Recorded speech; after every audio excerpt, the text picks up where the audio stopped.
My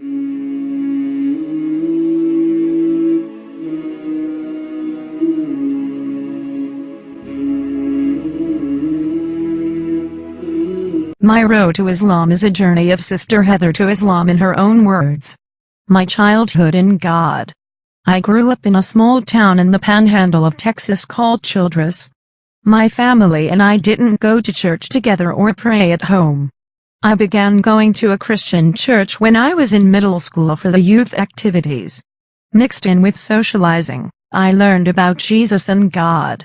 I believed in both, but really didn't think much about religion. I am introduced to Mary.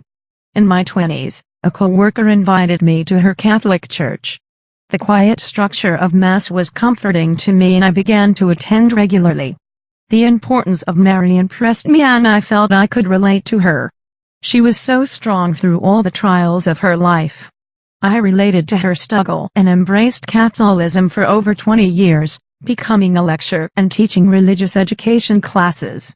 I also had my struggles during this time, including my husband leaving me after 7 years of marriage.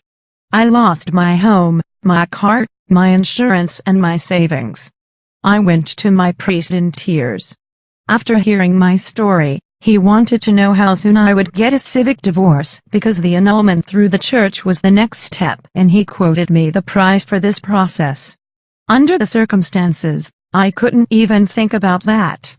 I was told that me or my newborn child could not take another step in our faith until this was completed. I felt like I was completely alone.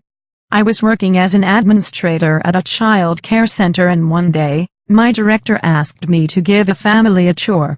I asked her why and she said she couldn't. I looked and saw a woman and her husband.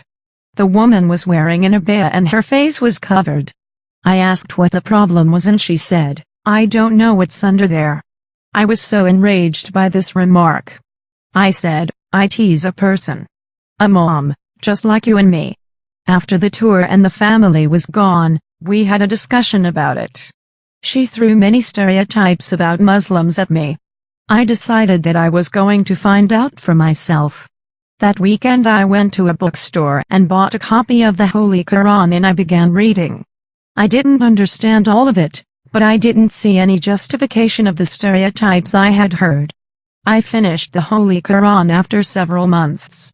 I had proven my point and I had opened my mind to a different way of worship, a different way of life. I did not let anyone make any negative comments about Muslims. I began to talk to as many Muslims as I could. They were from many different countries, but they all had the same peaceful manner about them. They were kind, generous, sincere, loving, patient and happy. I realized that the common thread was Islam. I began to read about Islam online. During this time, no one pushed me to convert. I had a very nice neighbor, named Sultan. His daughter and my son attended same school. I shared Islam with me and I answered all his questions about America, Texas in English. I would visit them and in their home, his wife was not covered in hijab. She wore regular clothes and her hair was stylish. I enjoyed these visits so much. When they had their third child, Wesson, I was invited to the hospital. What a blessing to hold that newborn baby and be included in their miracle. One day, I saw him at the market and he said suddenly, "My wife and I are worried about you. We are worried about your soul. You should become a Muslim." I was surprised because until that point, I had just been investigating Islam. I tucked that idea away in my mind. Then, I met a wonderful couple named Ali and Wad. They were so kind to me. When I looked at Wad with her hijab, she looked like my idea of the Blessed Mother Mary. I never agreed with the alabaster-skinned Marys we see most often. Mary was from the Middle East and she was very young at the time of her miracle. Looking at Wad with her sweet nature and gentle smile, I could see Mary.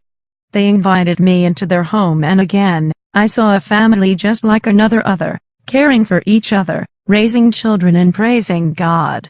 I became very conflicted about the media's portrayal of Muslims and what I was actually seeing. I began joining Islamic pages on Facebook and accepting friends just so. I could ask them questions. I no longer thought of those stereotypes I had heard. I never saw even a hint of them. Everyone I talked to said basically the same thing: you are welcome in Islam, and Islam is easy. I was searching for something in my life, some kind of peace. I was unhappy with my job, my friends and myself. I changed jobs and went back to teaching. My new director is a faithful Christian. I moved to a new apartment and I began to distance myself from friends who were negative. Things were looking up for me and I began to feel better about my life. I felt great because I felt like I had made all these changes myself. I have always carried the weight of my responsibilities around my neck, sometimes making myself physically sick with worry. But, again, I believe I had improved myself without anyone's help. I didn't realize it, but the journey wasn't over. Allah had a plan.